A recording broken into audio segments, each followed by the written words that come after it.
देश में एकता और अखंडता कायम रहे और नागरिकों में राष्ट्रीय एकता का संदेश मजबूत हो, इस पवित्र उद्देश्य से वॉक फॉर यूनिटी पैदल यात्रा का आयोजन किया गया है।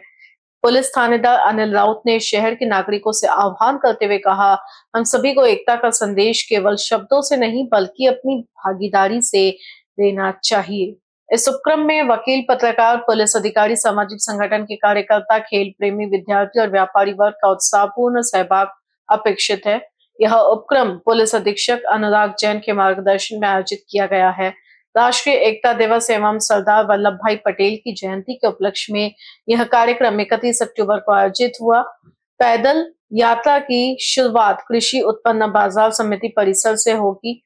इस अवसर पर विधायक समीर कुणावार हरी झंडी दिखाकर कार्यक्रम का शुभारंभ करेंगे। शहर के प्रमुख मार्गों पर प्रतिभागी एकता का नारा लगाते हुए वॉक में शामिल होंगे।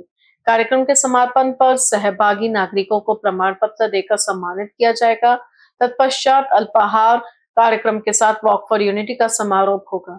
इस उपक्रम से शहर में राष्ट्रीय एकता, सामाजिक सौहार्द और देशभक्ति की भावना और अधिक प्रबल होगी। पोलीस निरीक्षक अनिल राऊत, थानेदार पोलीस स्टेशन हिंगणघाटच्या वतीने जाहीर आवाहन व विनंती करतो की दिनांक 31/10/2025 ला राष्ट्रीय एकात्मता दिनी लोहपुरुष सरदार वल्लभभाई पटेल यांचे 150व्या जयंती निमित्त माननीय अनुरागजी जैन, पोलीस अधीक्षक वर्धा यांच्या मार्गदर्शनात वॉक फॉर युनिटी कार्यक्रमाचे आयोजन दिनांक 31/10/2025 शुक्रवार रोजी सकाळी 6 वाजता कृषी उत्पन्न बाजार समिती हिंगणघाटचे प्रांगणात आयोजित केले असून वॉकचे पूर्वी देशभक्तीपर गीत व झुंबा डान्स होणार आहे।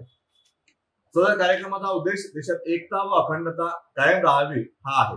करिता हिंगणघाट शहरातील व परिसरातील प्रतिष्ठित नागरिक, सर्व शासकीय अधिकारी, डॉक्टर, वकील, पत्रकार, होमगार्ड, पोलीस पाटील, विविध सामाजिक संघटना, स्पोर्ट क्लब, विद्यार्थी, व्यापारी वर्ग, पत्रकार यांनी आयोजित केलेल्या वॉक फॉर युनिटी कार्यक्रमात उत्स्फूर्तपणे सहभागी व्हावे।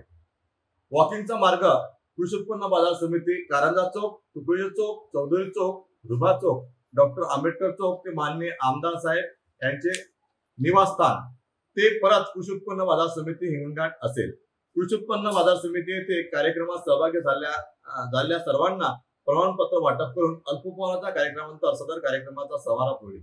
धन्यवाद। एनबीसी न्यूज के लिए हिंगणघाट से जवीर नोड़कर की रिपोर्ट।